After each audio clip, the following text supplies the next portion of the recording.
Hi, my name is Sydney Pomerantz, and today we're going to go over the identity package for Big Easy Cookies. To begin, let's discuss what Big Easy is all about. A New Orleans-based brand that has a fun party attitude. Every cookie is supposed to be a Mardi Gras party in your mouth. They skew more towards women, ages 18 to 55. I chose this company because of their high energy and quirky descriptors.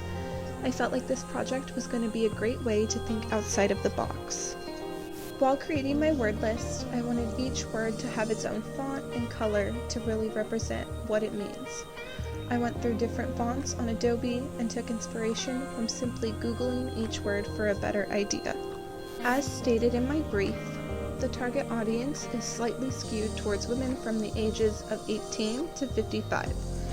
I wanted to get people of different ethnicities and backgrounds. I chose to have one male and 3 females give their opinions on the product. There's a person from almost every age group to dig deeper into why they love Big Easy. I took inspiration from Mardi Gras, New Orleans, and fancy cookies. They described their cookies with chocolate candies, nuts, and coconuts. That made me think of cowboy cookies and luxury cookie brands. I also wanted to pull inspiration from New Orleans jazz and French Quarter. There's a lot of history in the city, and I want to bring that out through the design. Big Easy's biggest competitor is Dove Chocolate, so of course we had to add them in. Circling back to luxury cookies, Crumble Cookies, Midnight Cookie Co., and Lowrider Cookie Co. were some of my biggest inspirations when creating my logo. They're fun, clean, and unique. I also wanted to look at more corporate brands like Oreo and Chips Ahoy because they're big sellers nationwide. While looking at fonts, I wanted to find something creative yet crisp. I was in between Les Sans Black and Bubblegum Pop Shadow, but ultimately went with Les Sans for its diversity and readability. Choosing the info level font came down to choosing a font that let the logo shine. I went with Avenir Light for its simplicity and overall usability. Not only can it be used for letterhead, but also business cards, promotional items, folders, etc. Doing my sketches, I wanted to take my overall inspiration and run with it. For my first, I wanted to go simpler. Their cookies have candies, nuts, and coconuts, and I wanted to show that in a memorable way. 2 is a basic cookie with the 3 main ingredients of the cookie. The idea behind 3 is a neon sign with their company initials.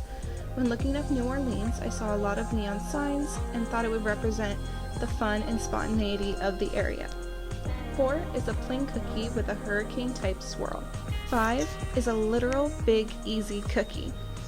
The plan for 6 is to have the typography on the ribbon in front of the cookie. Number 7, New Orleans is known for voodoo dolls, so I thought the process behind the sketch is a voodoo doll with a cookie for the tummy. 8 is my take on the richness of jazz in New Orleans. The notes are supposed to represent their company initials BBC. The inspiration of 9 is how New Orleans is this fun and exciting party town. They are known as the town left without a care, and I wanted to go a different direction with the fishnet stockings and a girl sitting on top of a cookie. 10 is the Big Easy cookie on a silver platter to show the richness of the cookies. Number 11, I wanted to take the feathers from the Mardi Gras mask and add it onto the cookie for a bit of a flair. Lastly, when looking at Mardi Gras pictures, I saw the Joker hat and constantly thought it was a fun idea.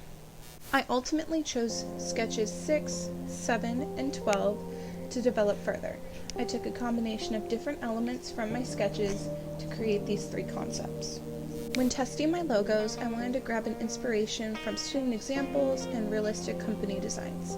I loved having my voodoo doll hanging out in the back in a sort of creepy, cute kind of way. The cookie design was meant to look like the cookie was a globe with a ribbon wrapped around. The Joker hat ended up being one of my favorites with its detail and usability. In the end, I chose the Joker hat as my final logo. For my colors, I wanted to stick to that original Mardi Gras theme while also incorporating cookie colors. Creating this exploratory has forced me to dig deeper into the color palettes that can be created from a single color. It was fun mixing and matching different hues and saturations to create the perfect color palette. I wanted to create a fun design for my identity package. I went through a variety of different glitter and paper textures to end up on a more natural paper and an iridescent glitter to match the overall fun, party vibe of the brand. While looking through my designs, I couldn't let go of my voodoo doll. I wanted to bring him back to truly show the New Orleans spirit. When it came to the envelope, I wanted to get more creative than a basic white envelope.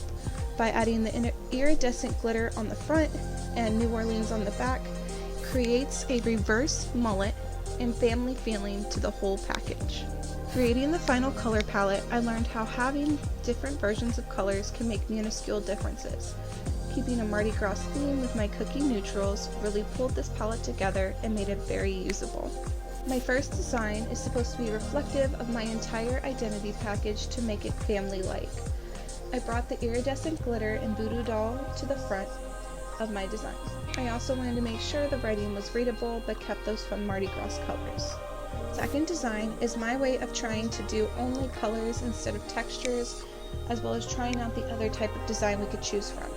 I wanted to bring the skyline to this design since I loved it on the envelope so much. However, it tends to blend into the background of the dark purple. The last design is a combination of my business card textures and the New Orleans skyline for my envelope. I wanted to go with something cleaner and more eco-friendly. I wanted the design to stand out without being too in your face. I ended up deciding on the third design as my prototype. I also created different mock-ups to show how diverse my logo and designs are. Thank you so much for listening to my presentation on Big Easy.